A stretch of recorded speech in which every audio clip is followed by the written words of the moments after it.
I started to become really religious. I started to go to mosque more, which happens to a lot of people. You know, when you're becoming a teenager, if you want to discover yourself, a lot of people start by discovering their faith, trying to explore their own faith. And at that age, I started to become more religious. So I started to become more observant, more than my own father. So my own father just, you know, as I said, the mainstream official Islam, which is Friday prayers, fasting Ramadan. I started going to mosque 5 days a week. And in Egypt and in the Muslim world, and in Europe to a great extent, a lot of mosques have been taken over by a certain denomination of Islam known as the Salafist, Wahhabist stream of Islam. That is the official stream of Islam that is adopted in Saudi Arabia and the Gulf countries. Because they are literally the wealthiest Muslim countries on the planet, and because of their money, they can go and build schools, build mosques, send preachers, build TV networks. So the influence of that Salafist Islam has been really, really growing. Salafist Islam is when it becomes violent, not all of the Salafists are violent, but when they become violent, that's what jihadism is. So they believe in the same things, how women should behave, how men should behave, how everybody should look.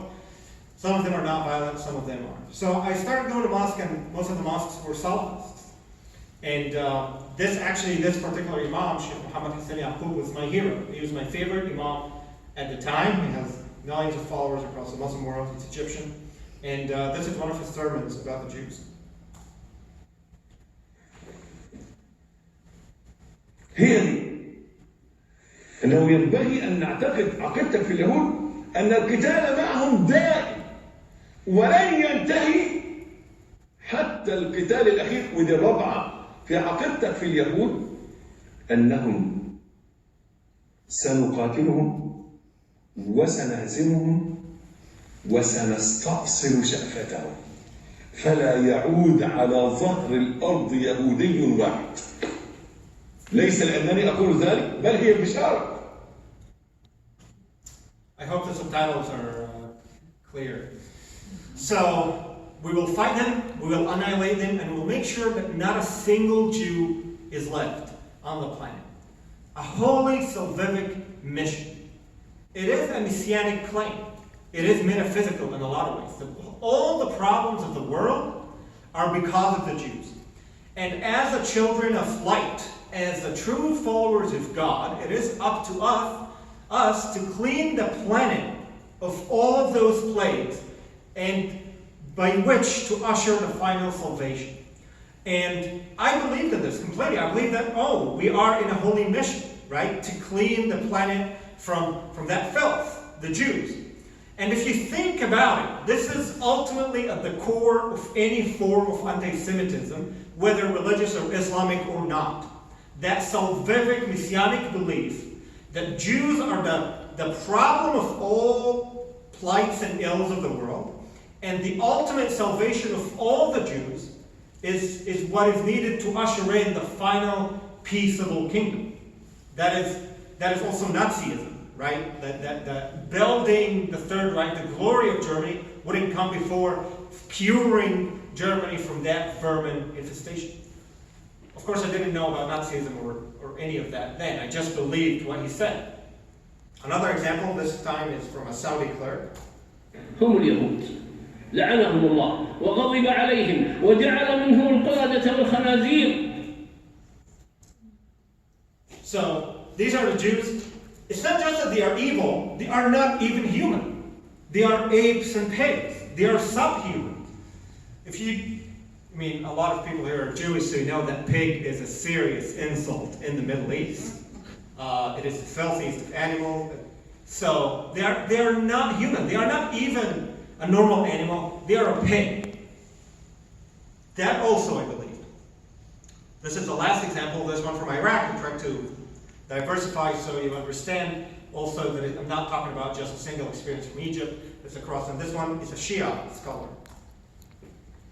فالقرآن يركز لماذا التركيز على اليهود؟ أولا لأنهم العدو اللدود. اليهود لتجدن أشد الناس عداوة للذين آمنوا اليهود. يعني في الحاضر في الماضي والحال والمستقبل. The future, the present, and the past. The Jews are the enemy. So I go to mosque and this is I hear quite often. Like, I can't remember the amount of time that I've prayed behind the imam, may God kill them one by one, may God make their women widows, may God make their children orphans. So there was a strong religious metaphysical belief about the villainy and the evilness of the Jews, and my role in order to help the world to annihilate them and clean up of that plight. So that was a primarily religious hatred. Also, it was quite extensive. Anti-Semitism was quite extensive in political discourse. This example was a video for Mohammed Morsi. Dr. Mohammed Morsi, if you're not familiar with him, he's a former president of Egypt. He was actually elected democratically in the first democratic election after the Arab Spring, and this was one of his most famous sermons. The swarmongers, the descendants of apes and pigs, these bloodsuckers who attack the Palestinians. So anti-Semitism was also very prevalent in political discourse. If not the Muslim Brotherhood, the state, mainly it's the military state wouldn't say this directly, but there would be a lot of suggestions. It would be very suggestive. Like military officials will say, or the state officials, even during Mubarak times, we have a lot of enemies around us, they are conspiring about us. They wouldn't say the Jews, but it was understood what they mean. So it was also used as political discourse, even as entertainment. This is a bestsellers shelf in Egypt, and on there is the Protocols of Zion, the forged document, the supposed plan of the Jews to take over the world. It was a very entertaining book that actually was converted into several TV shows in Egypt and in Lebanon. Actually, in 2002, the biggest TV show of the year was about the Protocols of Zion, and it was extremely popular. So anti-Semitism is also becoming entertainment. This is actually a scene from a TV show, from a Lebanese TV show.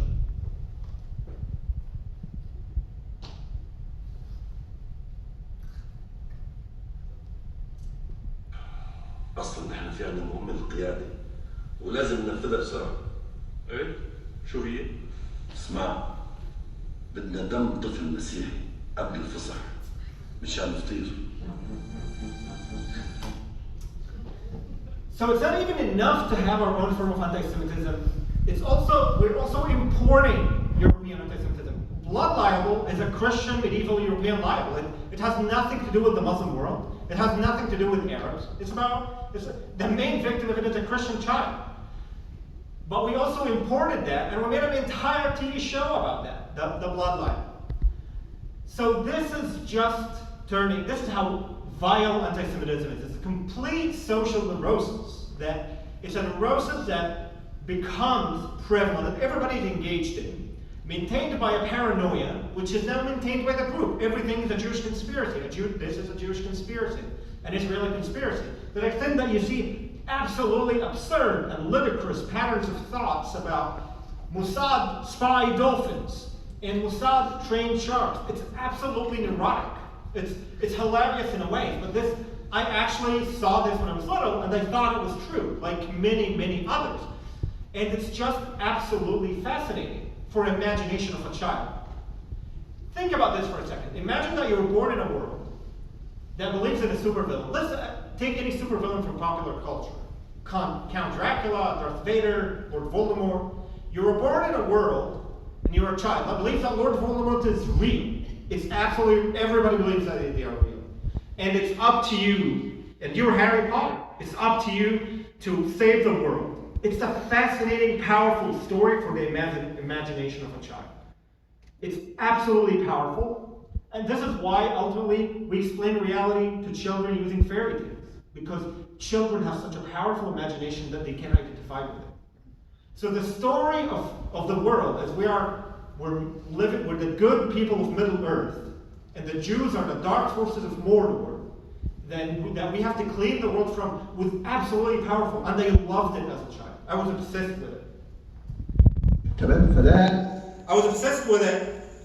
They said that this was my favorite book series. It's a book series for teenagers. It's very famous in the Arab world. It's called Man of the Impossible. It's about this Muslim superhero who travels all over the world to foil Jewish conspiracies. There are like hundreds of it. There are like books in, he goes to Tokyo, he goes to Latin America, he goes to America, he goes to Arab.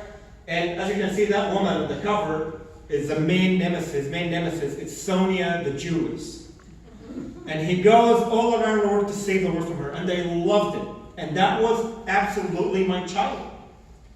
Because not just books were created like this. Even since before I started to read. Even since before I learned how to read.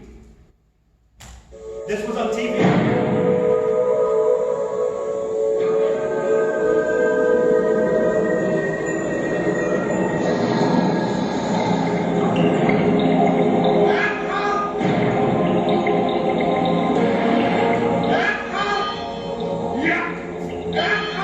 افخر بس شوي شوي لحسن عرب المسلمين يصفوا.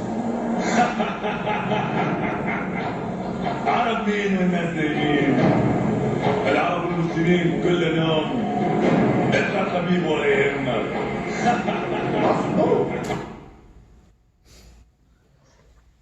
Cartoons. So this basically is playing to a very actually famous trope in the Middle East. Al Jazeera is the main one promoting it. Not a week that goes by without promoting it. That says that the archaeological digs under the Al-Aqsa Mosque, the Temple Mount, are actually trying to destroy the mosque in order for the Jews to build their temple. So the Israelis are doing it on purpose in order to destroy the mosque, in order to steal the land and build. So that was absolutely obsessive. And for a child, that is extremely powerful.